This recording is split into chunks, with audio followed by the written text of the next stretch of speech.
your health, and so much more suffering because you lack the truth you need to change. The life you desire is within your reach. You can achieve all the success, happiness, and prosperity you deserve by simply learning the secrets that lead to real personal transformation. Change is hard, but not impossible. You just have to make one radical decision to get real. And there's no better authority on the real steps to change than David G. Evans. Some men trust in chariots. Some men trust in horses. But we will trust in the Lord. David G. Evans is leading the charge to bring you the power to change your life. He is committed to the mission of helping you transform and become a person of power, and it starts with his all-new system to change your situation. At the centerpiece of this life-altering collection is David Evans' groundbreaking training course. From ridiculous to radical to real, this means war. In this series, you will discover the steps to change. This series includes 2 powerful messages, each on winning the battle in your mind and cultivating a language of faith. That's 4 messages, 4 power-filled hours of material. If you want a better marriage, this series has the answers. If you want to achieve financial independence God's way, the secrets in this series will empower you to make it happen. If you want a life of power, anointing, and influence, this series will show you how to get it, and there's more. You're looking for serious, immediate results. So Bishop Evans will also include one of his best-selling messages called Weapon of Warfare. This classic teaching will build you up to start fighting in the spirit for what you deserve. This powerhouse collection, from ridiculous to radical to real, and Weapon of Warfare, will give you all the biblical strategies you need to change anything in your life. This collection will ship to you immediately with your gift today to David G. Evans Ministries. This ministry is revolutionizing the kingdom by empowering believers. Souls are being saved daily, and we need your help to grow this impact in a real way. Call now and sow your seed of just $35 for your transformation to help people around the world. Your $35 love gift goes straight to the front lines of ministry, providing help to those that need it most. Call now. Make the decision to get the power you need to change your life forever. It's the catalyst for change you've been waiting on. New Mind, New Me, from Bishop David G. Evans. I want to be loved. Why do I take the person that loves me and kick them to the curb? I want to be wealthy, but I spend all my money. You were created and given a slave, a doulos, a servant called your mind. Your mind is out of order when it questions your command. If you are ready for true transformation, Bishop David G. Evans would like to bless you with the New Mind, New Me 4-message DVD set. Order today, and you will also receive Bishop Evans' national best-selling book, Healed Without Scars, as well as the Healed Without Scars music CD. My mind's going where I tell it to go. It'll never go back. It's my mind. It's going to do what I say. All yours when you visit our website or call 1-800-591-8480 today. Be prepared to watch a new you emerge. Adversaries come in many forms, but you will be victorious when you realize that worship is warfare. Adversaries are necessary because without them, you never really discover your purpose. We've accepted what somebody told us we were in our past. So our past is sabotaging our ability to hear instruction. We are not much unlike a battery. The negative is the thing that's needed to produce the power. I empowered you to overcome everything you've overcome up to this present moment. I fixed you for what's going to happen after this. You were in the mind of God long before you were ever born. You are not alone in your battle. God has your back because worship is warfare. Put these 4 messages in your arsenal today on CD or DVD. Equip yourself by visiting our website or by calling 1-800-591-8480.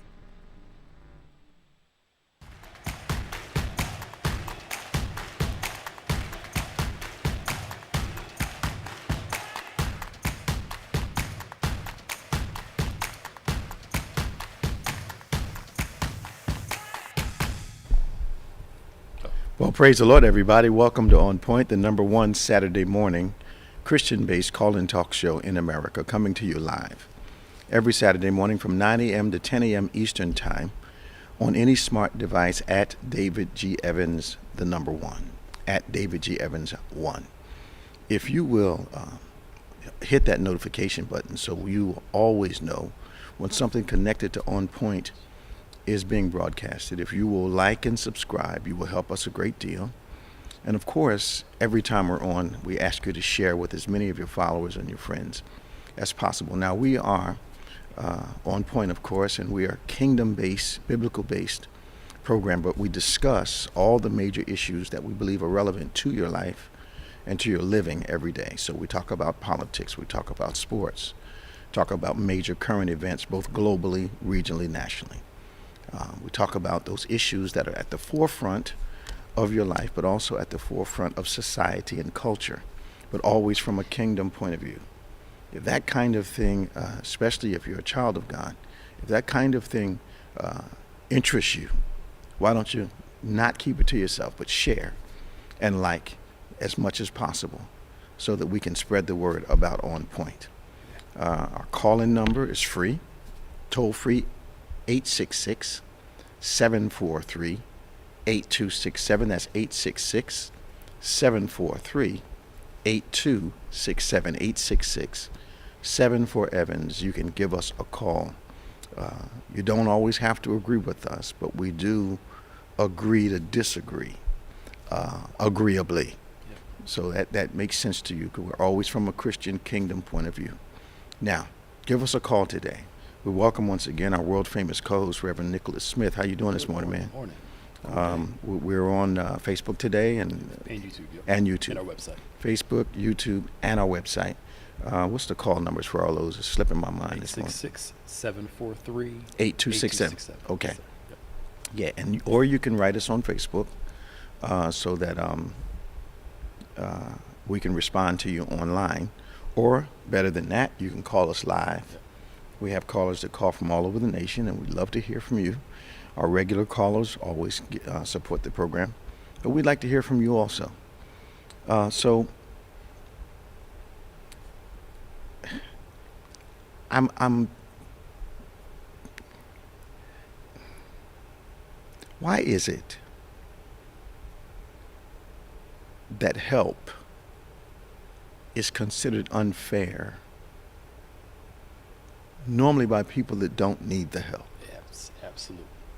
Absolutely. Absolutely. Okay, so your kid didn't have to get a loan. Mm-hmm. Does that mean that everyone is in your position to be able to do the same thing? You know, I had to pay off my student loans. Mm-hmm.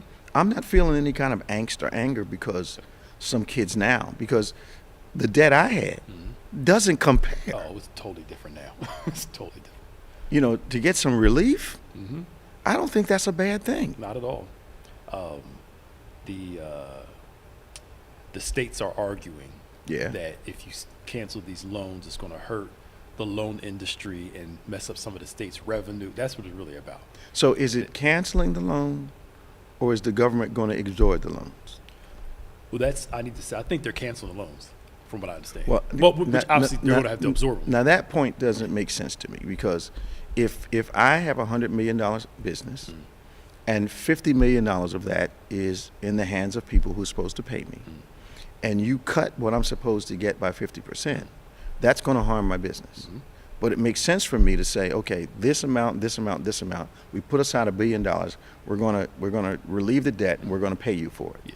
You know, however they do it, I don't believe they're going to hurt business on purpose. No, they're not. And I think sometimes the people that were in those shady student lending situations where they were really gouging them.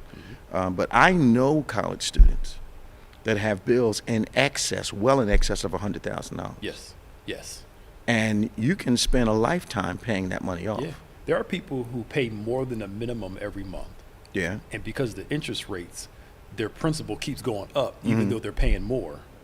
Wow. Every single month. Wow. So that's one of my problems. Like with Sallie Mae, Yes. a few years ago, one of the biggest loan companies. Okay. They made so much money one year, they took just about all their employees on a vacation somewhere to celebrate how much money they made.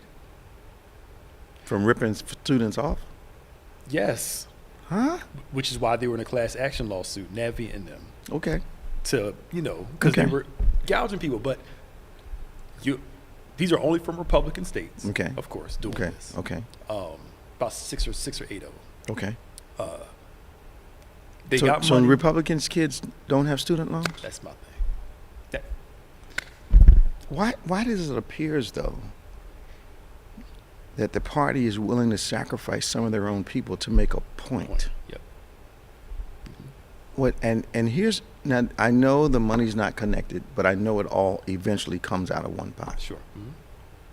If you're willing to spend or send $50 billion to another country with no inclination to ever be compensated for it, if you're willing to do that for people that you don't know, you'll probably never see, and I get the political point of it, what is wrong with helping your own folk? Right.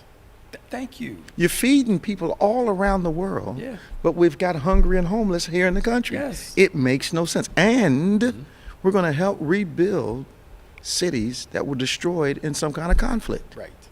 But we won't build homes for the people that are here. Yeah, exactly.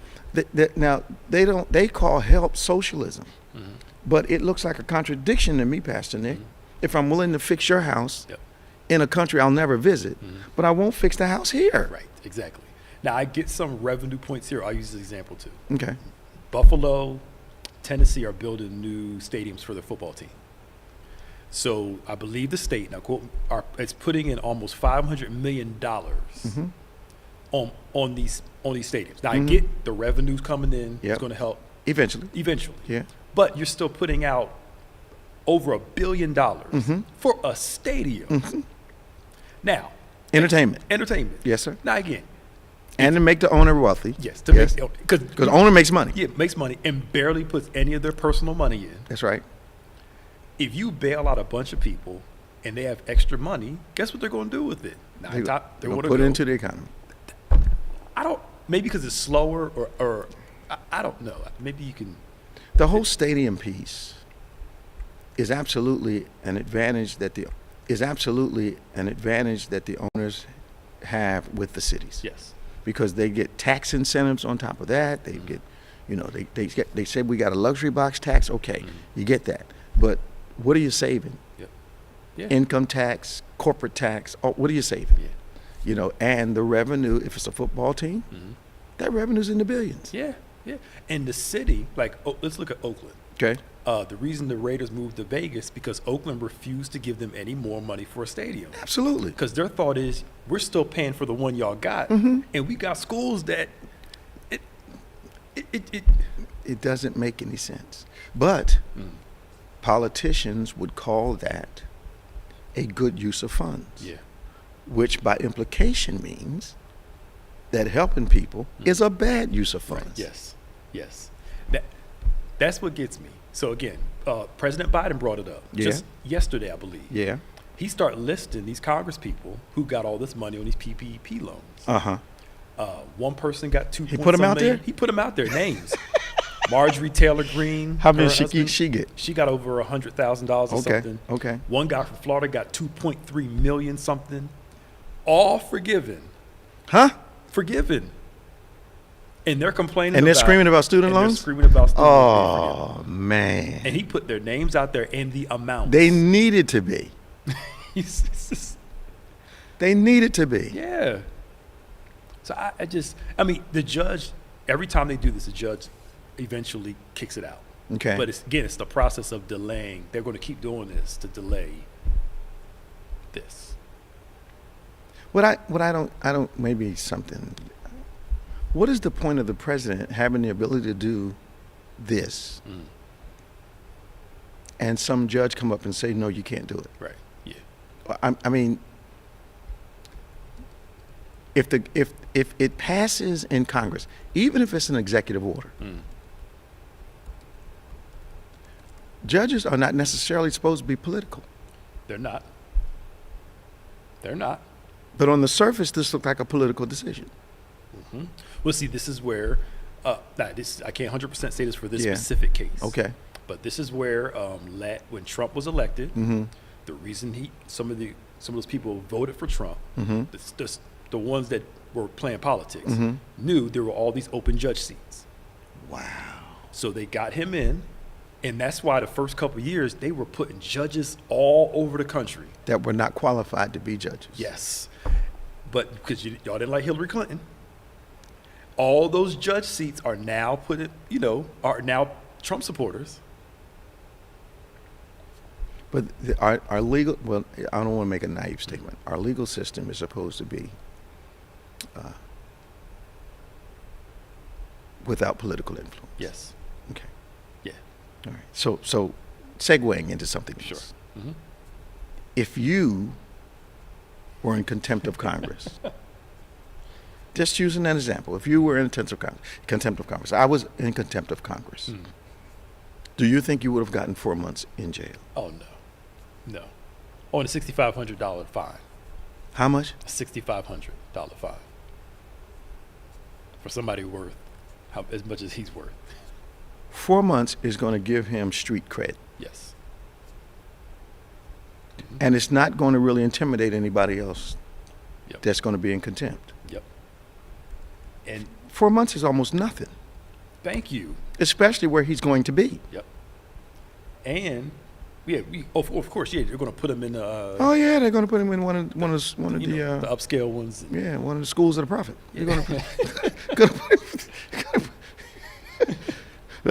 866-743-8267 866-743-8267. Let's go to Tom in Florida. I know he's itching to say something. Good morning, Tom. Good morning, Bishop. How you doing? Pastor Nick? Amen. 4 months. and $6,500 for this guy. Is that going to It's like deter $10. anybody?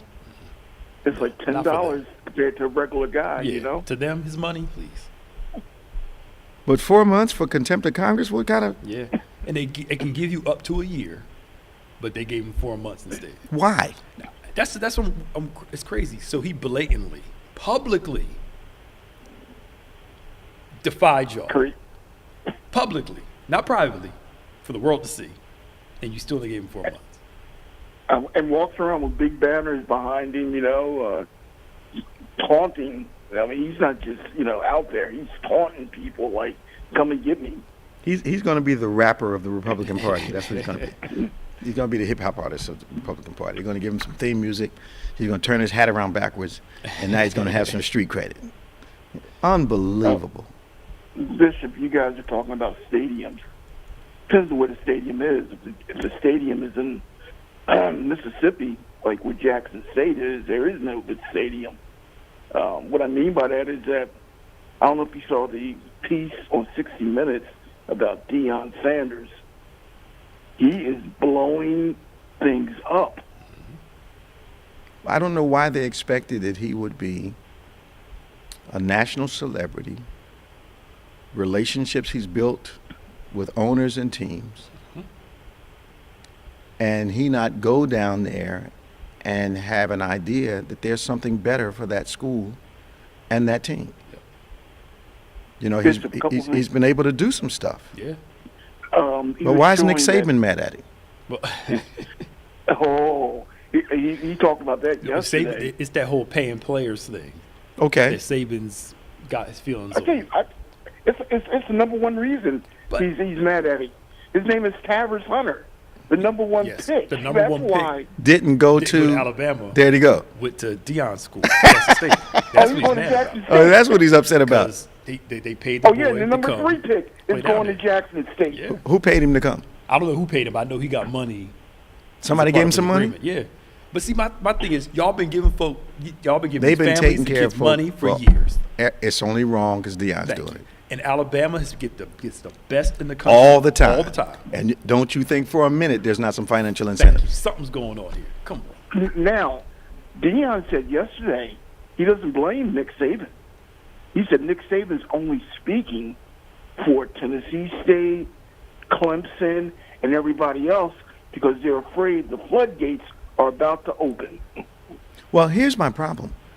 Jackson State is not bathing in money. Yep.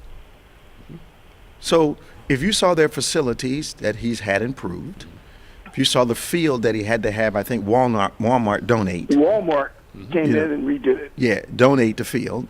That doesn't sound like a school that's heavy laden with cash to me. Yeah, it's the different businesses and corporations. Businesses, boosters, that kind of thing. Yeah, okay, too. okay. Yeah. Like they do all over the country. Yeah, so they're getting what's this stuff? The athletes get the promotional okay, stuff, okay, those kind of things. okay. Are they allowed to do that now? Yeah, they're allowed to do it now. Well, if they can do it, then it's not illegal. Yeah, the quarterback from Ohio State, who's probably the best quarterback right now, one of the best, I think he got a couple $1 million from some company. For what? To endorse their product. So they can do that now. They can do it now. Yeah. So what's Nick Saban crying about? Because he didn't get the guy. He didn't get the guy, and the guy. The coach from Clemson. He doesn't believe the students should be getting paid because their pay is their education. Now, No, mind you, it's not. He's making almost $5 to $10 million. Yeah. Off these kids. I tell you what, Nick Saban is making $10.7 million right now. Yeah. It's due to go up to $12.7 million in 4 years. He's not doing bad for coaching a football team, is he? No. He's making more than a lot of the pro coaches. Yeah, he's making more than pro coaches. Yeah. So the issue is that Nick Saban has just admitted that Deion's celebrity is more attractive than his. And that Deion is now, I think I said it last week, Jackson State is about to become the new Grambling. Yep. Because a lot of the black athletes are doing, they're finding out how some of these coaches really feel, and they're choosing to go to HBCUs. Absolutely. There's already been like 3 top picks gone. Football and basketball. HBCUs. The other thing is, I couldn't believe it because I saw it. I couldn't believe when I saw this a couple weeks ago. Jackson State on national TV. Yep. They're on national. Where are they? Oh yeah, against Alabama State. So against Alabama State. Alabama State. Yep. Okay. Yeah, now the television revenues are going to start hitting those colleges. I think a whole lot's about to change. Yep. He also said they didn't even recruit top players because they didn't think they could get them. They didn't think they had a chance. But now, brand new game. And Deion, unfortunately for HBCUs, Deion is in the position with his celebrity to leverage all those relationships and leverage what he's done. Yeah. I think last year he appealed to the NFL, and I think 28 other teams came to Jackson State's pro days and stuff. Okay. Because he started making phone calls. Y'all need to be here, like y'all at Alabama, Clemson. Yeah. Only 4 teams didn't show up, I believe. Okay. And he called them out. I wonder why y'all didn't come. He's applying that pressure. Yes, sir. And I'm not mad at him. Well, he's not afraid. Yeah. There's a interview with him on YouTube. The guy is a whole lot sharper than I ever thought. The guy is on target. Well, he understands how that system works. And he was how long did he play football? Yeah, he started in like 89, I think, up until 2000 something. So okay, as a pro? As a pro, yeah. Okay, and then he must have played through high school and college. Yep. So he's got all this wealth of experience in all the levels that make a difference. I'm glad he's doing it. Yeah, me too. Oh, he's blowing it up. Me too. And we need a little more of these like black coaches. I know you want a bigger position. Why don't you start off at HBCU? Build it up. Blow the program up. And then if you got to go somewhere better, cool. But Deion said the people are asking him now to come from the major schools. Oh, yeah, they are. Yeah. They are. But he ought not leave. Jackson State ought to find a way to pay him. Yeah. But Deion got baseball money. Yep. And football money. And football. Yes, sir. Now, baseball money, as you know, is a whole lot different than football. Oh, yes, sir. So he's not hurting a bit. Tom, it's good to hear from you, man. Yeah. Hey, Bishop, I want to throw this out. Let me get off. There was a Bart Barber on 60 Minutes 2 weeks ago. Head of the new Southern leader of the Southern Baptist Conference. Okay. And he said one thing that I think you would agree with. The pulpit to stay out of politics as far as at church. Yep. And I don't know if you saw the interview. No, I didn't see it. Good. Who's the new head? Bart B-A-R-B-E-R. I think Bart Barber. Okay. from a small town in Tennessee. A lot of things he said I didn't like, but he said a lot of things that I thought were on point. Well, the Southern Baptist Convention is They're trying to salvage it. it have its challenges right now. I wouldn't be surprised if the new head was. Bart Barber, yeah. Is that the guy? What color? His name is Bart Barber. I got to get a picture. Okay. What's he look like, Tom? I'm going to say mid-50s, gray hair, kind of dorky looking, but Okay. a straight. You look a straight suit. That barber. Okay, I don't know. I know some barbers. I don't know that barber. Nick just showed me a picture of him. Yeah, he's still Southern Baptist to the core. I'm sure. Doesn't believe in women preachers, conservative race theories, the devil, and really. Yeah, Yeah, but how are they going to salvage with that kind of leadership? There's Southern Baptist Convention has so much money. Okay. And so much influence. Okay. I think they're trying to straddle the fence so they won't offend their base. Okay. While fixing this sexual assault stuff, because they got old money.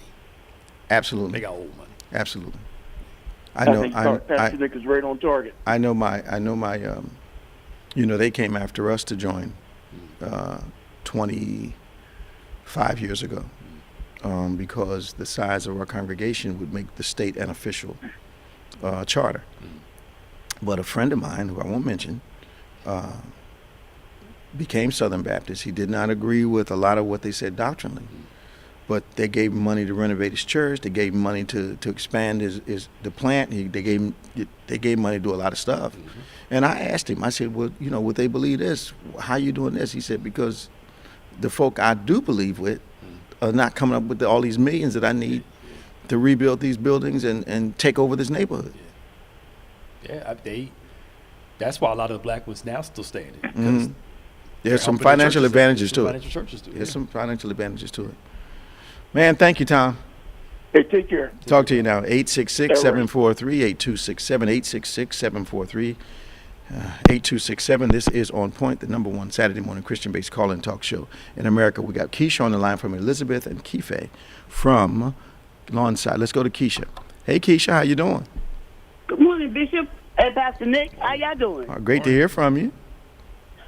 Guess what? What? God is good, right? Yeah, All don't have to guess that. That's good. Yeah, you're right. I'm 53 today. 53?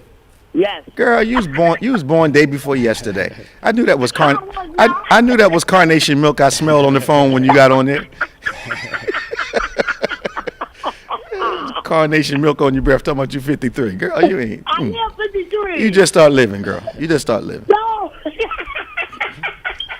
I can't even remember what I was doing at 53 other than preaching. That's why I want to say this to you and Pastor Nick, because on Wednesday, oh my God, when the time flies, like when Pastor Nick was like, time do flies.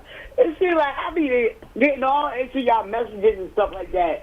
And then next thing I know, I'm like, oh my God, they're getting me to get up already. I'm like, oh God. That's so you come back to next week. I'm gonna say this to y'all, and I mean this from my heart. Y'all the best church ever on Facebook. God bless you, baby. Because there's a lot of people that don't break it down in scripture like you do. You like, oh, y'all don't understand? Okay, let me go to the scripture. Yeah. You get the scripture, but they don't do like y'all. I'm like, man.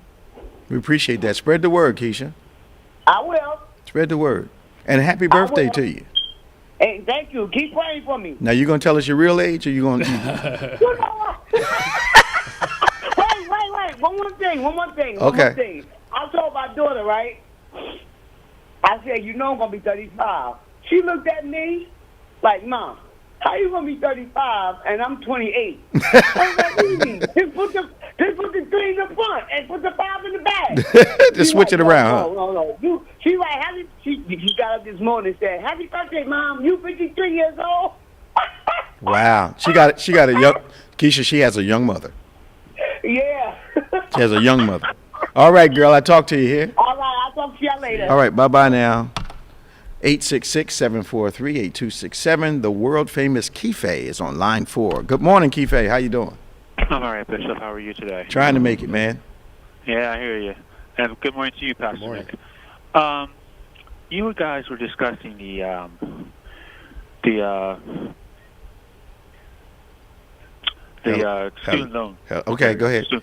Okay, and I saw an article just a little bit ago on my phone, and I don't know if this is going to be true, and I'd like your take on a couple of things. Do you think that Biden is going to go ahead and cancel student loan? Because I went to an online college, and I'm not sure if you guys heard of called Ashford University in Iowa. Sure.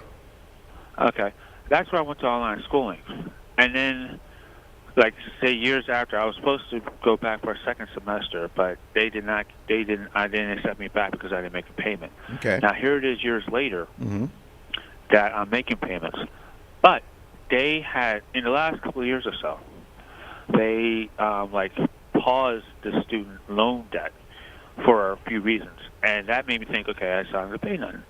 But now it's like, is Biden's going here, Biden's going there? Is he going to say, okay, I'm going to cancel, I think he said up to $10,000 into student loan debt. Now here we are getting mixed messages and everything, and I'm asking myself, what is he actually going to do? Well, where do you think the message is mixed, Keefe? I don't actually know, Bishop, but the thing is, it's like, Keefe, you can't say the message is mixed, and you can't tell us how it's mixed. Well, okay, I'll phrase that for you. And it's crazy of how he's saying, okay, I'm going to the Department of Education, and he says that I'm going to try my best to cancel it. But then how does that reflect on us who are going to school and say, okay, we're going to school, we're trying to pay off our loan, but I'm saying to myself, is he or is he not going to cancel all this student loan debt that these people have? Go ahead, Pastor. There are three branches in government, as we know. Right. There's a legislative, executive, judicial. The reason for the three is for balance of powers. Right. So the executive can't do what he wants to do. Congress can't do what they want to do. Judicial can't do what they want to do. On the normal circumstances. So each of them has a right to counter what the other person's doing. Right. That's all we're seeing right now. That's all we're seeing. And partially is that good because if somebody wants to go crazy, somebody can step in and say, no, you're out of your mind. Yeah. Like we saw with the previous president. Right. It's just political fodder. They're going to lose. And so what Biden has said has not changed in its essence, Keefe. He wants to cancel the debt. Yeah. But now he's got to get it past the other party. Right. So what he said has not changed. Right. What the other the people that are in opposition, they're in opposition, and a federal judge stepped up and temporarily paused it. But Biden's message has not changed. Right. So he's not contradicting anything. The normal branches of government are raising their objections, and I just think, once again, we're in a place. There are some politicians, as Pastor Nick brought out this morning, who benefit from relief to the millions of dollars, right? But want to deny students relief in the tens of thousands. Right. It's a contradiction. I'm sorry. My thing was, I was following that more or less in the last year or so, and with what they're doing and what Biden's doing is like, I'm not trying to say they're throwing us into a third wheel, and I do agree that he's doing his best. And I myself, like I said, went to an online school, and I haven't seen anything, excuse me, in the mail saying, okay, we're going to restart your student loan debt. Part of that is because of Biden, though. Part of that they is... can't. They helped during when the pandemic started. Right. They withheld a lot of people having to pay their loans so they can take care of their bills. Right. Right. Well, I was really intrigued on what he was going to do. So I'm like, just following up on that. The other thing you really want to be careful about, Keefe, you cannot get the majority of your news on social media. Yeah, sure. If your news is the opinions of people, then you will always be confused. That's true. And the other thing I'd like to discuss real quick, what do you think of the Brittany Gardner situation?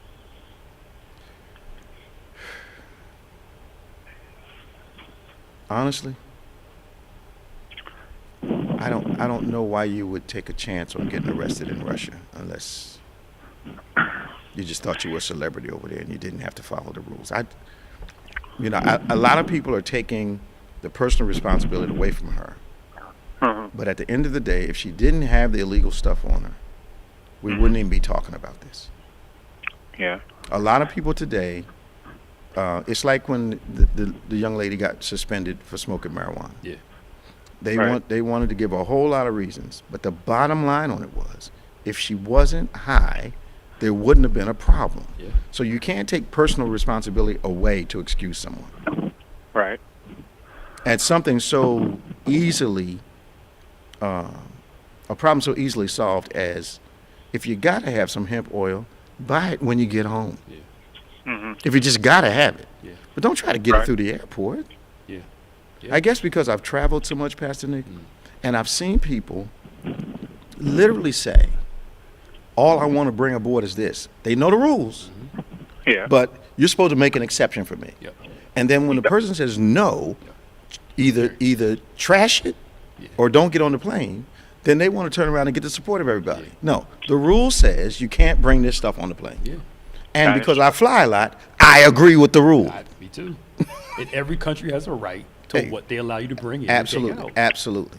And we have to adhere to the rules. We can't change the rules because we're Americans in other countries. Yeah. I'll never forget, I was in Japan, and one of the guys on the tour said to me, I don't understand why these people don't speak English. And I said, because we're not at home. Right. We're in Japan. We're in Japan, man. They don't have to speak what we say and speak our language. Thank you. He was indignant. We're in Japan, and he says they ought to speak English. I'm like, man. But there's people that do speak broken English, and it's arrogance. It is.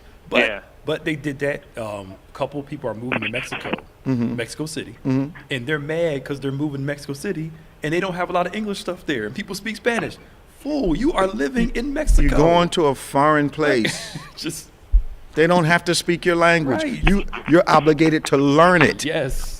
And it makes sense to learn it before you go. Right. Or don't go down there. Hire an interpreter, but don't say everybody ought to say because I don't want to learn Spanish. Yeah. Stupid. Thank you, Keefe. No problem, Bishop. Talk to you. 866-743-8267, 866-743-8267. This is On Point, the #1 Saturday morning Christian-based call-in talk show in America, live every Saturday morning from 9 a.m. to 10 a.m. with Pastor Nicholas Smith. I'm David Evans. Let's go to Danny from Florida. Hey, Danny. Good morning, Bishop, Pastor Nick, staff. How y'all doing today? What's going on, man? Oh, lots of this going on and what have you. I just want to comment on what you opened up with. You were talking about student loans, and it's not really something to really help the students. It's something, that system that is put in place where they rip the students off because they'll spend all their lives and never pay it off with the interest rates and things like that. And I think that Pastor Nick showed us how they were doing the rates and what have you. Yeah. But then when you connect it, I was thinking about something that we can say that the students did make the loan. Right. And they would have to pay it back. Right. But let's flip that on a different subject. Let's look at the veterans. Okay. They paid a price. They did not object to anything, but they did stand up for the country to do whatever they needed to do. But we will not pay them. They amazing. Have illnesses. Absolutely sickness, amazing. Absolutely amazing. Hospitals that are not up to date. And I personally believe that all veterans hospitals ought to be the standard for excellence in the country. Exactly. It shouldn't be a place where the physicians that graduated at the bottom half of their class go, because that's where I can get a job. Yep. Right. No, it shouldn't be that way. The veterans hospitals ought to be the quintessential examples of health care in the nation. Yep. Right. And that just bothers me. How they put up an argument, and you put it so great when you said that we will spend $50 billion and send it away and have no thoughts about it. And then I thought about that, too. There's always, when they say that, there's always if you trace the money, like you say, we'll always find out why they're doing that. Because if they send a missile over there, they don't say that the missile didn't come exactly from what we think, the United States. It came from a company in the United States. So somebody's making money off of war. Well, that's always the case. Contractors make money from war. Arms manufacturers take money from war because the government pays them to make the weapons. There you go. It's simple. And if you understand that a lot of the rockets that are launched are about at least $1 million a piece. There you go. At least $1 million a piece. And they're launching thousands of them.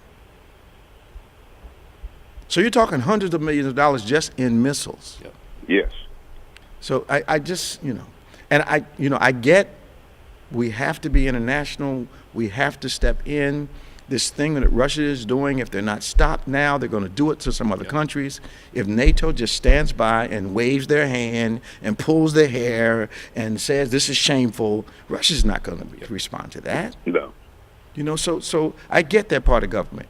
But what is wrong with taking care, as in your case, of the people that serve the country, maybe disabled now, maybe challenged now? What is the problem with making sure they have a decent life? What is the problem with taking care of some homeless people? And homeless people are not just folk that couldn't get a job. Now homeless people are people that were professionals. They got kicked out.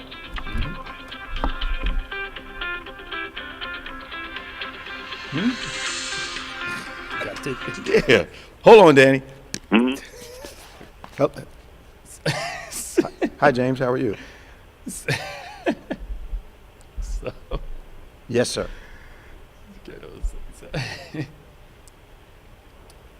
Okay. So yes, we need to make sure our vets are taken care of. I agree with you totally, Danny. Thank you. Danny, let me ask you a question real quick. Yes. About our veterans hospitals. Yes. So when they talk about how the veterans hospitals have such a backlog, is that really true? Yes, definitely. You could be in a situation where you put in a claim for something, or like here in South Florida, we had a veterans hospital that was in an unsanitary condition where they were doing tests on veterans and they didn't sterilize the equipment. Wow. And as a result of that, you had some veterans that were diagnosed with some life-threatening diseases, and some diseases that they will not get rid of because of the fact that they did not do the proper thing by sanitizing the equipment. Do you understand, Danny, that I think that this part of the conversation we're having shouldn't even exist? Yes. It's not whether we understand it or not. It shouldn't even happen. Yep. And so that means that for me, veterans, government has to pay physicians a commercial wage, a competitive wage, so they'll be inclined to come. Not, I got to have this this mission-minded individual, so I'm just going to work for veterans and make a third of the money that I would make if I went and worked somewhere else. Yep. So we can stop putting physicians in the veterans hospitals who are less skilled. We need the guys that are highly skilled, but they've got to be, they've got to be compensated. Yep. Totally. Operations, grants, research, all that stuff. Yep. But if you got to go to a university hospital to get your research, and you can't go to the government and get your research grant that you need, what kind of nonsense is that? Absolutely. I agree with you. I get fired up about veterans. I know. It's veterans and senior citizens, man. Yeah, I know. Man, oh man. Yeah. And kids. And kids, right. Yeah. Well, look, biblically, the most vulnerable, by God, Yes. Jesus spent most of his time Yes, with sir. the most vulnerable population. Absolutely. I mean, I don't know how we call ourselves. Well, we're not. We've never been a Christian country, but that lie that we're a Christian. We call ourselves that. Yeah. Yeah. And not showing Christ-likeness at all. They were Christians when they were killing the Native Americans. Yeah, right. They were Christians when we had slavery. Yeah. Yes. So, I don't, there's a type of Christianity we're talking about. Yeah. It ain't the Jesus we talking about. Yeah, this is an aberration. Yeah, not the God of the Bible. Yeah. So it's just, okay. So, Danny, how's my sister doing? She's blessed and highly favored. And please tell us, since you're on the ground in Florida, how's the recovery from the hurricane happening? Well, that's a subject that nobody is asking any questions about, as I explained before. Okay. How in the world that you did not apply the Dade County system of building and construction to the west coast of Florida, and you let them build wooden houses, number one. You let them put trailers on the beach. You also let them build stilts in the Gulf. Get out of here. And then your evacuation system was not in place, where you can evacuate and keep those areas clear so people can go ahead and make it out and do it in a safe way. Well, help me with this, Dan. I don't know another state, and there may be, but this is my, lack of understanding. I don't know a state that has as much hurricane experience as Florida. That's the question. So with a state that has probably more experience than any other state, with a number of hurricanes, a number of events, why are we talking about poor housing standards? Why are we talking about poor evacuation systems? Why are we talking about this in a state that evidently has some of the most experience with hurricane storms? What is the problem politically down there? Because they let the governor get away with what he said, blame it on someone else. Oh, it's not our fault. We didn't have warning. It's the weatherman that we have to blame. Come on, because Dan. He didn't give us enough warning. Come on, Dan. Each year, before, right after March, you hear me calling, we're getting ready for hurricane season. Hurricane season is here. Absolutely. All right? Yep. We stock up. We know. All right? If you go in a movie theater, they have an evacuation system. If you go to a school, they have a fire system. They have a protocol that they must follow in order to evacuate the building. Mm-hmm. All these things are in place. We should know. Even in South Florida, before the season started, if we have an approaching storm, mm-hmm. they always give you a reminder. Remember that this particular bridge is going to be open.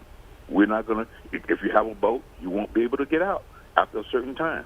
But they have to be free so that traffic can flow over the bridge and there's no stopping of the traffic. So here's my issue. So the experience the state has, even if the weatherman missed the ball, wouldn't an existing system then kick in? Yes. Okay. Supposedly, yes. So now what you're telling me is that the fault is on the weatherman, not the fact that we may not have had the system in place to respond to the emergency. That is what they're saying. Okay. Any other time, they would jump in, they would have something to say. The governor would be taking a photo op, saying something. But on his photo op, observe one thing. What did he show up? What kind of boots did he have on? The big white boots. Thank you, Pastor Nick. You hit the nail on the head. If you're going to show up with some cement boots on, okay, you worried about getting dirty. Well, what's this about your governor easing voting rules in Republican areas hit by the hurricane? What was the purpose of that? He's making it. He's going to make it easy for those. It's a Republican stronghold, yes. And what they're trying to do, they're trying to go ahead and make sure that they get all the votes that they can. Yep. So they're allowing that group to do like early voting, stuff to get votes in. But the other Mm-hmm. cities affected by the hurricane in the same state that aren't right. primarily Republican. If there's any place that benefit. All right, now I got a problem. So what's the difference in the places that are allowed to do this and the places that aren't? Well, those places mainly vote Republican and got money. Okay. So they're allowed to have some exceptions to the rules Mm-hmm. since the election's coming up, voting wise. But these other places, so that wouldn't, in the language of my former president, that wouldn't mean it was rigged. It is rigged. It's rigged. And if you look at simple things, little small things like athletics, high school sports, is divided into two divisions: metropolitan and rural. Metropolitan and rural. Okay? What happened? You had South Florida that was dominating sports. Mm-hmm. So they put them in one group which is metropolitan. Okay. The rest of the state, the majority, with the exception of Orlando, are called rural sports. Okay. So now the rural have their own little division, the metropolitan have their division, and we don't dominate because we knock each other off in the playoffs. Wow. It's crazy.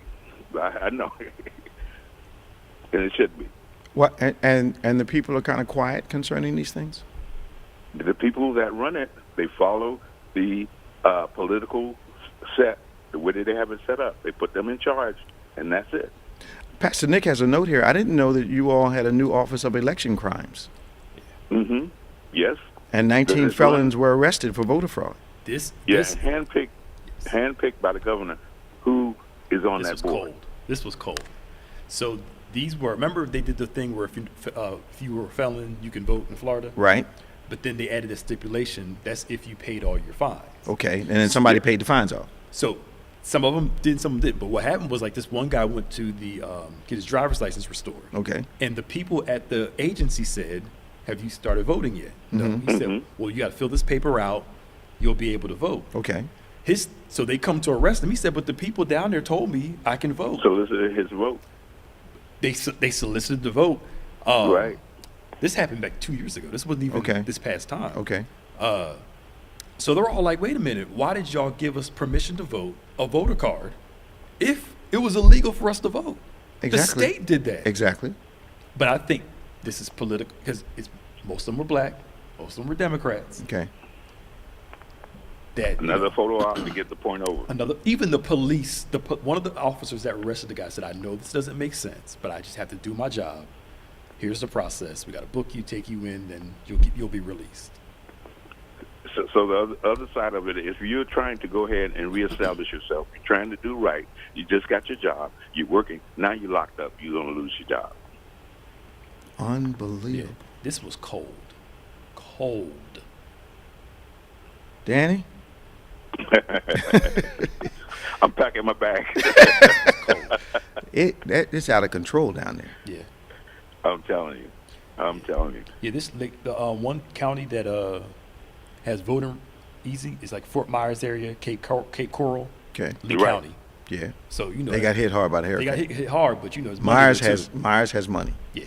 Because when I get a chance to go away before COVID, I would go to fly into Fort Myers to go to Naples. And it's all money down there. Yes. So he's helping his folk out, and the heck with everybody else. Wow. Yeah. Sarasota. Yes. That's one of the places hooked up. Yes. Yeah. But to do it so blatantly. Yes. And have no care in the world. And no consequences from anybody. I mean. So they're taking care of the areas that are heavily Republican as far as hurricane relief and all that good stuff. Yeah. And just ignoring the others, and just ignoring the rest, everybody else. He is doing his thing. And the people in Florida think that's fair, Danny? Well, when they go in, they tally the votes. Why would they vote somebody in there that's like that, and someone who's treating you that way? I don't understand it. Or to treat your neighbor or your friend that way. I don't understand it. We've become an extremely selfish nation. Mm-hmm. The brotherly love thing is challenged right now. Treating others as you want to be treated, challenged right now. Even the value of consistent truth is just challenged right now. Yep. Thank you, Danny. Oh, thank you, Bishop, Pastor Nick, and staff. We appreciate you, and we enjoy what you're doing, and thank you all. God bless you, man. Kiss my sister for me. All right. All right. Bye-bye. Mm-hmm. Scott. Bishop Evans, Pastor Nick, what's going on? Hey, my son. How are you? Good. I always enjoy listening to you guys' show. Real quick, I know you guys have to get out of there. How you been, Pastor Nick? I'm doing okay. Good.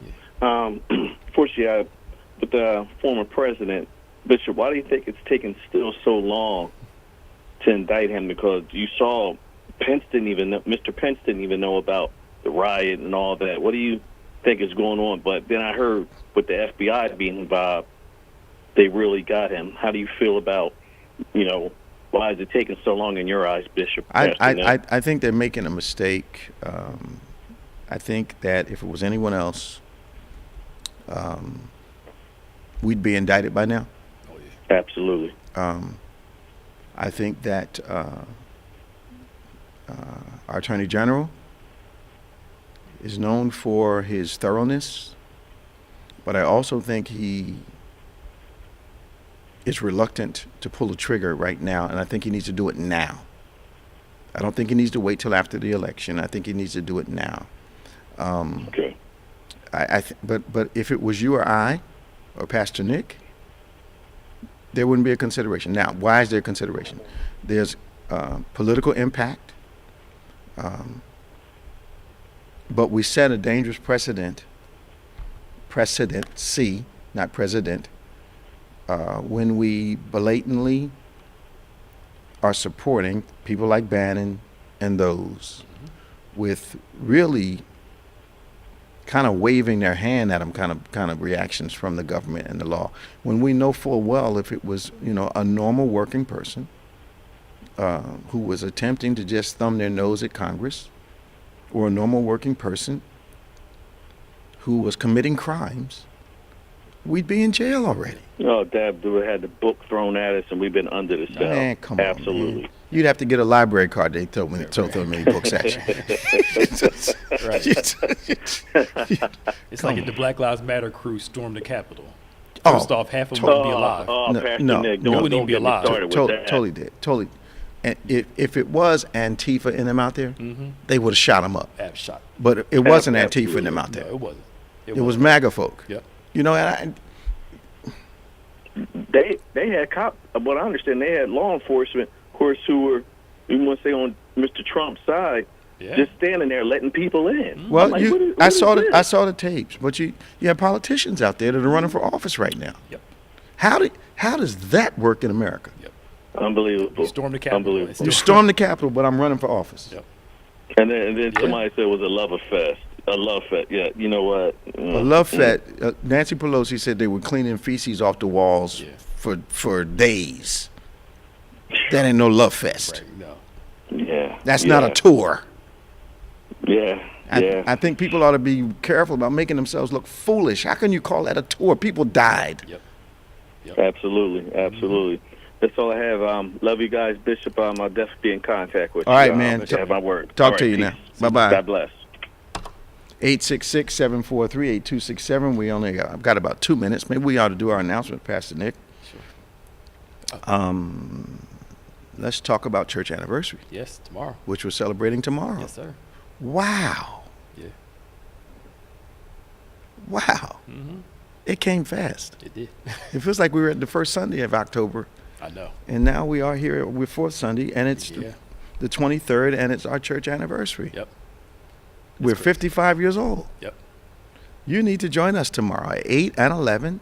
We're in our rhythm series. I believe we have a word for you today and tomorrow. That will help you not just see this day as another day, but also a day to restore some things, a day to reignite, a day to reengage, get your rhythm back. Our HBI classes begin on the 25th of this month, so you want to get involved in our college level classes in our university. Pastor Nick, talk to us about the Harvest Festival on the 28th. So the 28th, we're going to be outside, outdoors. Okay. Begins at 6:30. Okay. It's getting darker, so we won't be out there as long. Okay. But we're having a trunk or treat for the kids. Okay. Having bags, the candy. Okay. Send them home sugared up. We got some food trucks coming in. Okay. Some music. Okay. Pictures, games. Just a good time for us to come together. Okay. And just have fun. So that's why the stage is still out there. Yeah. Okay. Have some fun. Enjoy ourselves. And, okay. All right. And tomorrow, of course, 8 a.m., our virtual worship service. And 11 o'clock, our 11 o'clock live worship service here in the sanctuary. For those of you who have registered for service, we're practicing all of the protocols to keep you safe. We're going to start increasing the numbers week by week, but you want to get into this limited invitation for those of you who want to be a part of this special group that are helping us help, not just worship the Lord, but we're trying to get all the kinks out of the system for your safety. We're simply trying to keep your family safe, and I don't think anyone reasonable should have a problem with that. What do you think, Pastor Nick? No, I think it's reasonable. Okay. I'm perfectly fine with it. Yeah. So we want you to register for service. We're contemplating now Wednesday nights, but we're trying to make sure everything is working smoothly, checking temperatures, social distancing, all that happens, so that we can have worship and not worry at the same time. So your prayer requests, you can always email to us, to social@gotobethany.com, social@gotobethany.com. We've got, of course, our YouTube and our podcast platforms, David G. Evans 1 and BBC of NJ for YouTube. Also, our podcasts are DGEMS, DGEMS, and OnPointe. Those are our podcast platforms. We'll see you tomorrow at 11. And then those of you that are coming out for our live service, we'll see you tomorrow see you tomorrow at 8. And those that are coming for our indoor service tomorrow at 11, we look forward to seeing you. Now remember, for Pastor Nicholas Smith, I'm Bishop David G. Evans. Faith acts like a thing is so, even when it's not so, that it might be so. God bless you, and we'll see you next time on OnPointe.